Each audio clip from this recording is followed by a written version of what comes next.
Today's session is the acquisition and ownership costs for foreigners. Things have changed a lot over the years, but I thought I'd start today's session before we go into the expenses with just a quick reminder of what you can and can't do as a foreigner. So as a foreigner, we do have in Australia Foreign Investment Review Board laws, and what that's there for to do is to protect the society. We don't allow foreigners in Australia to buy established property. You must go and buy brand new property. And it's not because we don't want you to do it, it's because we're afraid that you do it too much. What we want is to make sure the local market is protected.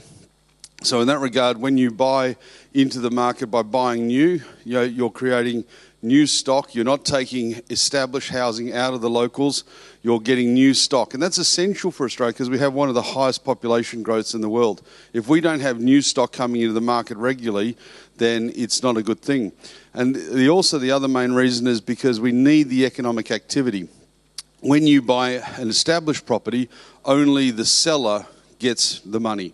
No one else really benefits. When you buy a newly constructed property, then economic activity is created because someone had to come and build it, someone had to go and supply materials, someone had to provide a stove and carpet, etc. So it's very, very important. And that's why we've got those rules. So as a foreign investor, you're only allowed to buy a brand newly constructed property. Now, if it's an apartment complex, it can be completed within the last 12 months, provided that it's the developer still selling it to you. If it's a vacant block of land, you're allowed to buy that, but you must start construction within 24 months. You're not allowed to land bank in Australia as a foreign investor. So you can buy a block of land, but you must commence construction within 2 years.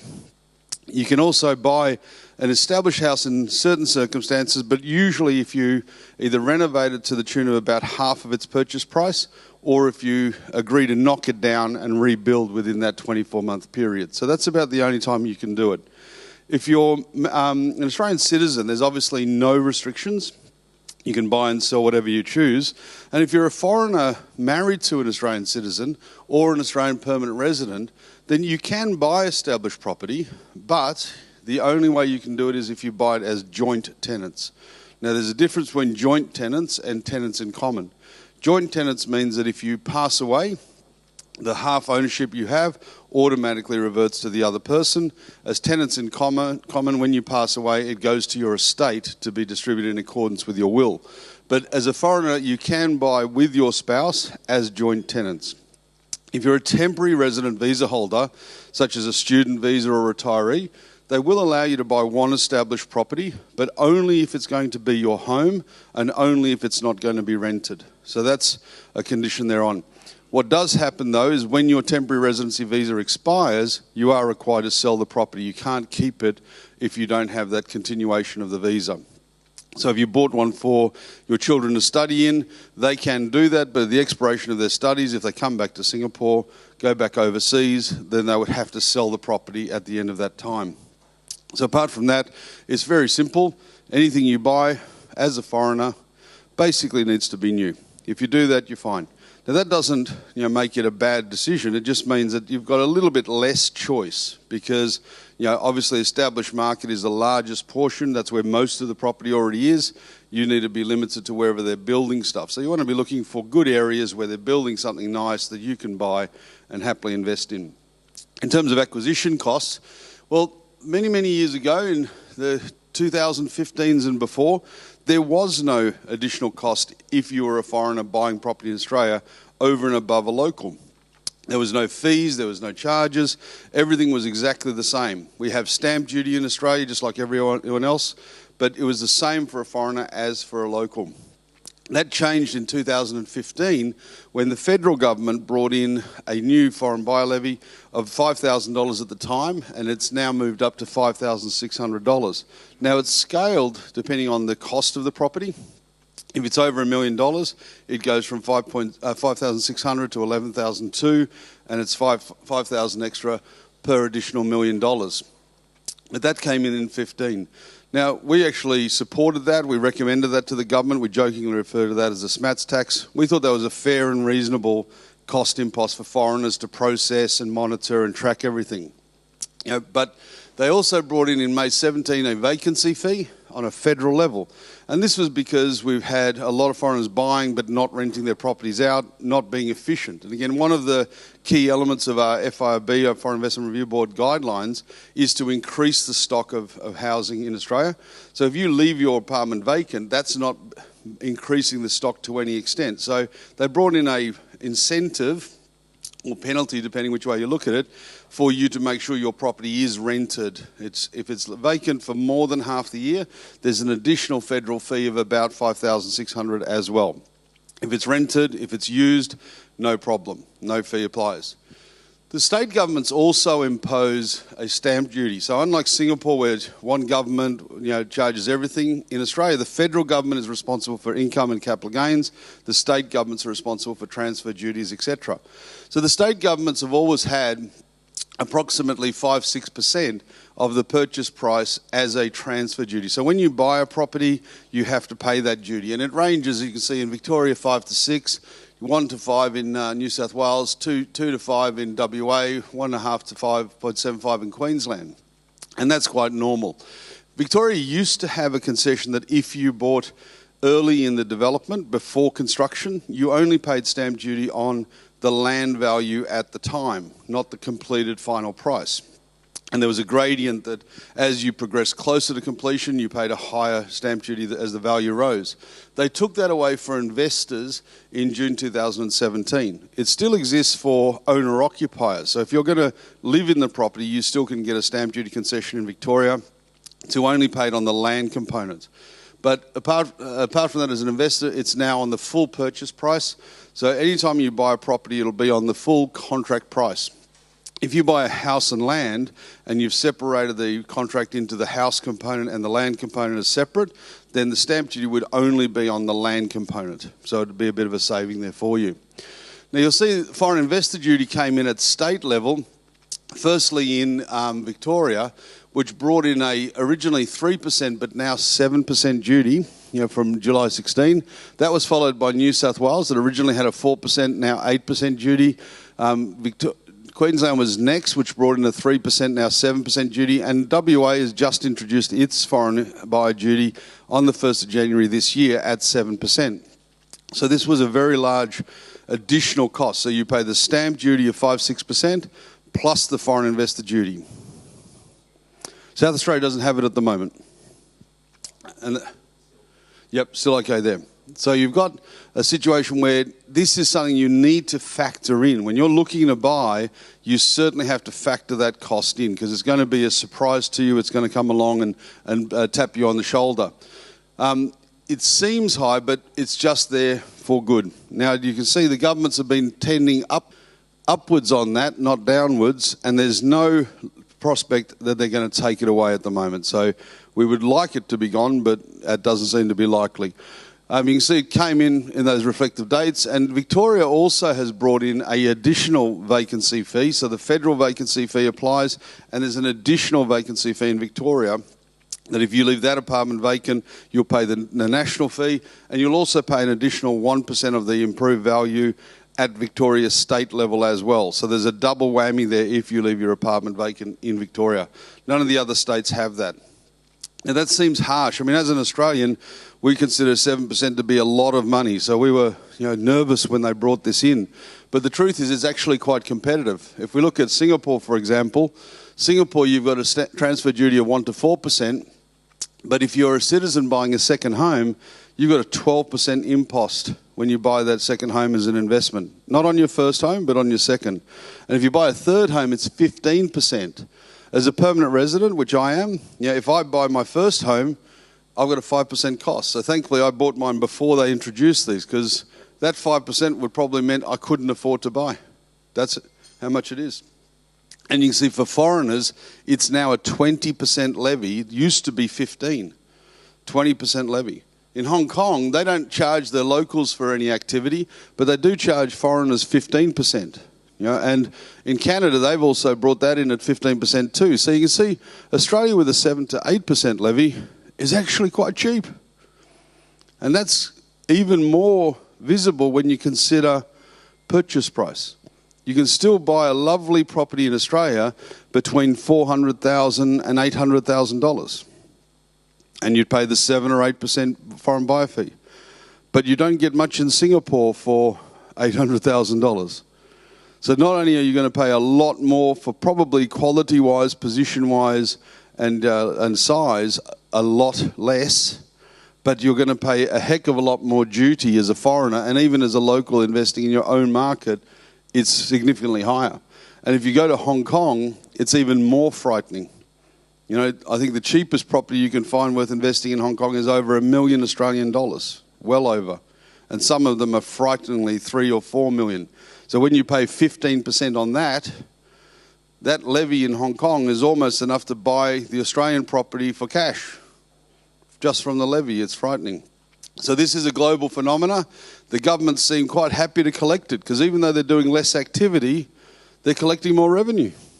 And they seem that that's okay. Doesn't make sense to a normal person like me, but the government seem to say, okay, we're happy with that.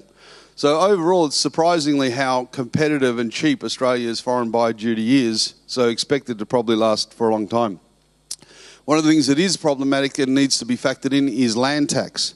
Land tax in Australia is, again, state levied. You know, it's a state tax, not a federal tax. And it's basically just a holding cost to say, okay, you know, contribute towards the amenities around you, the road maintenance, etc. But they've decided to make it even more expensive for foreigners. In Victoria, you can see, for a local now, it's $275 if the value is $250 or less. And the foreigners start at $4,000. So there's quite a large impost straight away, even on a modest property. So even if you've got a small 1 or 2 bedroom apartment in Melbourne, you would probably start to get very close to going over the threshold. And as soon as you go over the land tax value of $250, starting price $4,000. Now again, this is not something that we can do anything about. It's a cost of ownership. But the most important thing with all these things, you need to know that before you buy. Okay, because if you have to factor in $4,000, best it not be a surprise. And that's every year that's coming. In New South Wales, they've done the same. In Victoria, these extra charges don't apply to people living overseas if they're Australian citizens or permanent resident visa holders. So I certainly paid to get that. But New South Wales, they charge 2% of the value as an extra over and above the normal land tax. But they exempt Australian citizens, and they only exempt PRs if they're in Australia more than 200 days. So if you've got an Australian PR and you're living in Singapore, you still have to pay the foreign duty in New South Wales. And again, those values are substantially higher. In Queensland, they brought in an additional 1.5% levy for anyone living overseas, Australian citizen, permanent resident, or foreign national. So we're all in the same boat together with that one. And again, it adds up quite a lot, and it needs to be factored in. It can now be a cost of $2,000 or $3,000 a year. Now, the state governments think it's just extra revenue, but of course that puts pressure on us that then we have to pass on to our tenants. So we have to either be able to absorb it or pass it on. So it makes it a little bit tough. If we look at other expenses of being a property owner, you've got your normal ownership costs. And one of the things that you'll have in Australia is a property management fee. It's very different, particularly to somewhere like Singapore, where here the tenant, the agent just finds you the tenant and then disappears. Leaves you with all the troubles, all the hassles. The tenant rings you, hey, my toilet's blocked, fix it. And you're going, hey, I'm on holiday, why are you ringing me? But in Australia, the property manager does all that for you. So he finds the tenant, looks after it, collects the rent, pays the bills, organises the maintenance, and sends you a cheque at the end of the month for whatever's left over. So it's absolutely trouble-free ownership, so you don't have any hassles whatsoever. You're also responsible for all of the 8 items in the house. The tenant pays a flat fee rent, and basically that's it. He's not asked to or responsible for any other cost. So you'll be picking up any maintenance bills, anything like that whatsoever. And of course, if you borrowed to buy the house, you'd have interest costs, etc. So you've got all those. Now you're also going to have income tax every single year that you must lodge and declare. But importantly, you don't pay tax on any Singapore income or income from your country of residence. You only pay it on your Australian source income, which will basically just be the rental income you receive. You can deduct off that every single cost, because in Australia we only tax you on the net after expenses. So you can claim all of those agent fees, the management fees, you can claim the interest on your loan, and there's also additional benefits you get called depreciation, which are non-cash expenses that basically mean if you've got a modest loan with normal expenses and those depreciation allowances that you get from buying new, that you should not have any income tax to pay, okay? Even though you have to lodge, you won't have any to pay. If you do have a surplus, it is a 32.5% starting tax rate, and hence why it's quite advantageous to have some debt to help reduce that and plan. So the maximum is 45% tax rate, but you'd have to earn over $180,000 per person in net rent after all expenses. And believe you me, if you're earning that much rent, you're probably not minding paying 45 cents in the dollar tax on it. But there's lots of ways that we can keep that down through multiple ownership. But just importantly, you must lodge a return. There's a lot of people that say, oh, you're not making any money because you've got expenses. You don't have to lodge. That is incorrect. You legally have to lodge a return every year for every owner. And if you don't, it's $1,050 fine per year per person. So that can add up to be quite a lot of money. So what you need to do is make sure you go and lodge your return. We do that for you from our office here in Singapore. It's only $400 a year for both of you. No problems at all. Done. No penalties, no risks, no hassles, and likely no tax to pay. So even though it's no tax payable, you must lodge. There's also capital gains tax when you sell the property in the future. And if you had owned it for many years prior to May 2012, in those days you used to get half of the gain completely capital gains tax free. Now that's locked in, so if you happen to have had a property prior to May 2012, you still get that, but anything bought after May 2012, any gains made after 2012 on pre-owned property, that is now subject to full capital gains tax. Now capital gains tax doesn't have a rate of tax, so I can't tell you that you'll pay X percent. What happens is whatever the net gain is, and the net being sale price minus selling costs, minus purchase price, net, is added to your other taxable income and charged at normal prevailing income tax rates. So it would effectively start at that 32.5%, and if your gain was more than $180,000 per person, then you would be potentially exposed to 45 cents or more. So again, we need to think about that. It's obviously a lot harder to predict what your gain will be because you don't know how long you'll keep it, you don't know what you'll sell it for in the future. So to me, it's always wise to have a little bit of extra expense because you can carry forward any ownership costs on the property to offset future capital gains later on. So it's always wise to do that. Finishing off, some sensible strategies for success. Well, the most important thing these days, because those acquisition costs are so high, it's essential that you know what they are before you commit. You don't want any surprises that you think you're going to walk in with 100,000 entry costs and it turns out to be 150,000. You must know exactly what's going on, hence why we do these education events, just to make sure you're fully informed. You need to think about having a longer acquisition strategy. If you're going in with a 7% buyer's fee and a 6% stamp duty, that's 13%.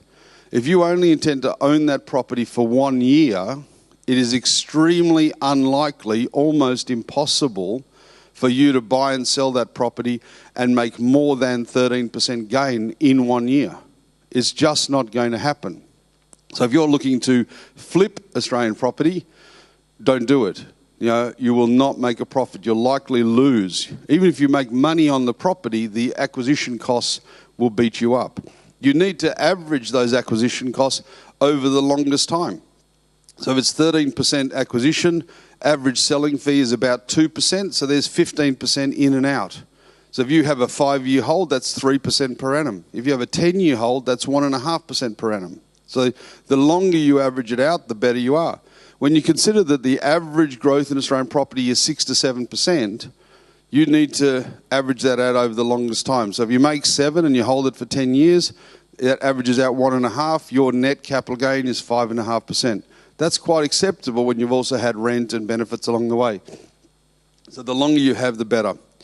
The other thing you need to do is pick better properties. You're going to own it longer, you got higher costs going in and out, you need a better property that grows at a higher rate. I'd much rather have something that grows at 7, 8% than 3 or 4. If the average is 6 or 7, believe you me, what that means is some properties grow at 0 and some grow at 10. When you put them all together in the average basket, it comes out of that 6 to 7. So I'd highly recommend you pick a 10% growth property, not a 0% property. Very, very important. And it's very easy to find a higher growth property, better suburb, better quality, and you probably have the financial ability to pick better quality. So always go for better rather than just ownership.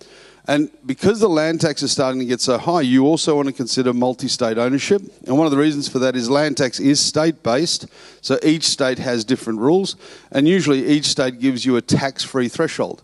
So if you had one property in each state, it's highly likely that you wouldn't have any land tax payable because you'd probably be under the threshold. But if you had 3 properties in one state, you'd be well above the threshold, and it's an escalating rate. So you might go from 0 on one property. You know, if you've got 2 properties, it jumps to 3,000 or 4,000. If you've got 3 properties, it jumps to 7,000 or 8,000, 9,000. So having it spread across can certainly save you some cash flow considerations. You may want to consider using structures, companies, trusts, etc. You know, there are pluses and minuses, and we can help you individually with that. But a corporate tax rate is 30% flat. Your personal tax rate starts at 32.5%. So it's certainly worth considering using a company. One of the issues that will affect that is finance. Are you paying cash or are you borrowing? Because it's not easy to get a loan if you're going into a structure, so you might not have that choice. But if you do have the choice, then we certainly want to discuss it. You know, there is one way you can beat these fees. You can become Australian. That's the only option. When you think about it, if you are going to pay a 7% fee, maybe you go and get your permanent residency first, pay $3,000 to $5,000 processing instead of $50,000, $60,000 purchase fee. You know, and of course, you can do what my wife did, which was very wise. You can marry an Australian because there are options there too. So that's about the only way you can do it. But you know, there are those fees there. They are, you know, long term now. They're embedded, so you have that reality. The good news for you, particularly as Singaporeans, is it's still well cheaper than your local market. It's still more prospect. There's still great upside in the Australian market. So you need to pick a property that can absorb those, get the money back, and still give you a generous after-cost, after-tax return. That really is the mission. On that note, thanks for your attention. And you know, we'll finish up there, and then I'm happy to take just a few questions if you've got them.